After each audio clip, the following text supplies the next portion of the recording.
It's good to be with you this morning. Happy New Year. It is the first day of the church's new year. We begin every year with Advent 1, and that's why I'm dressed all in blue, of course. We have the Advent wreath. We begin our exciting journey towards Christmas.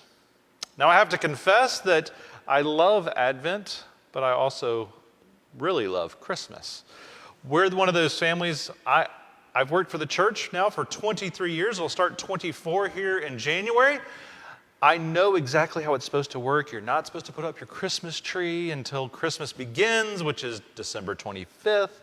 You're supposed to wait and have all the carols on that sacred day and have 12 days of celebration from December 25th to January 6th. I know all the rules. I break all the rules because I love Christmas. Yesterday we put up, Friday, we put up not one, not two, but 3 Christmas trees in our house because that's how much, at least I love Christmas. And we have themes for our trees even. We're that kind of family. We have one Santa tree that is a tree that just has various Santa Clauses all over it. We have one tree from when we go to national parks. We buy the ornaments, and slowly that tree has more ornaments. So it's our national park tree. And then we have just the family Christmas tree, which is people give us Christmas ornaments, or the kids make ornaments, or just the stuff that you randomly get in life, and it's just the mismatch and joyful, colorful tree for all. We love Christmas and the celebration that it brings. It's fun. And I always find it funny on some way that the church, often enough, when the world finally comes around to getting excited for something that we're celebrating, for getting excited for Christmas, even if it is materialistic, even if it is schmaltzy a lot of times, we start getting all fussy and saying, no, it's Advent, we need to wait, we need to be austere, we need to be serious. I feel like this is one of those times when we should probably embrace the fact that the world's paying attention even slightly to the Christian message and make sure they understand the Christian message for what it is. And here's the thing, this is one of those years for Advent, it might be the most opportune time, at least in my memory, for Advent and its season to make sense to the larger world. Everyone wants to rush to Christmas because it's bows and packages, it's celebration, it's joy, and who can't love a baby, right? It's easy to love Christmas. Advent, though, Advent's a little bit harder. We have these fabulous arguments about whether or not you should be wearing blue or purple vestments. Here's the thing, you're actually supposed to wear black. The vestments aren't blue or purple. They're really supposed to be a season of penitence and fasting to prepare for the coming of Christ, both as child and his return. And the closest they could get in the ancient world to the color black was to dye a deep, deep navy or a deep, deep purple. That was as close as they could get to black, and the vestments faded over the years, and so it became a lighter blue, hence my royal blue, or the Sarum Rite, as it's called, or a light purple. In both cases, it's supposed to be far more austere.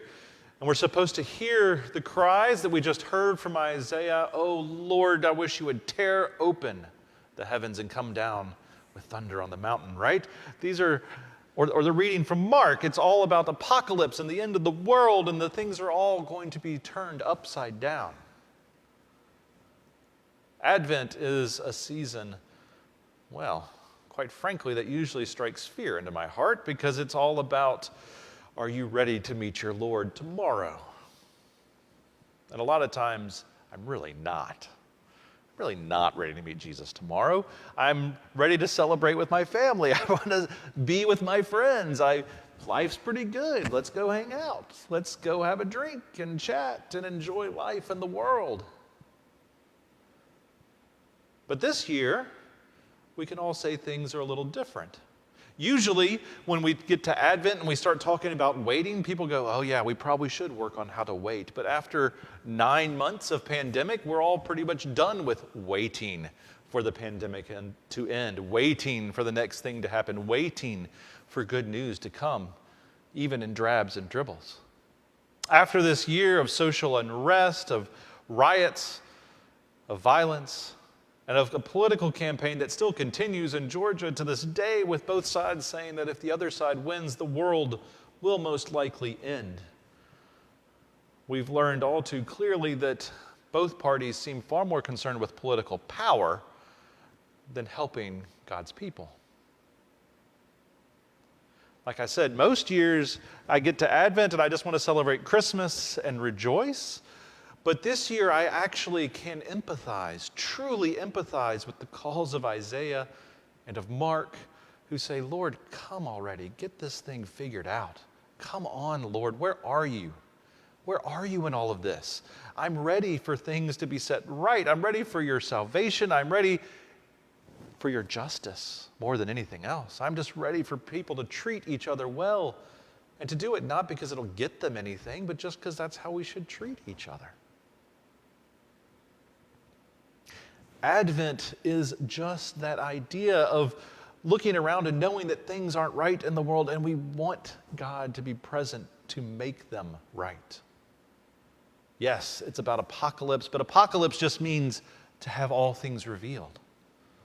We want the revelation of God. We want God to reveal what love is, how to care for one another, how to raise up the poor and the sick and the hungry and the lost. We want God to be near to just fix the mess we have made. So, my friends, I encourage you to celebrate this season however you feel, because I've seen a lot online from all of you and talked to different people who have said either they're ready to celebrate Christmas and decorate it a month ago, or people who say, I don't feel like Christmas at all. We're both right. We both yearn for God to come in different ways, but we yearn for God to come all the same. We yearn for God to be near and to fix what ails us. We yearn for God to be part of our world and to sort of, slap us upside the head and help us figure it out. One of my favorite memes right now is one silly one that's going around that says, I don't know about Jesus taking the wheel, but Jesus needs to pull over and pull out the flip-flop from some of y'all.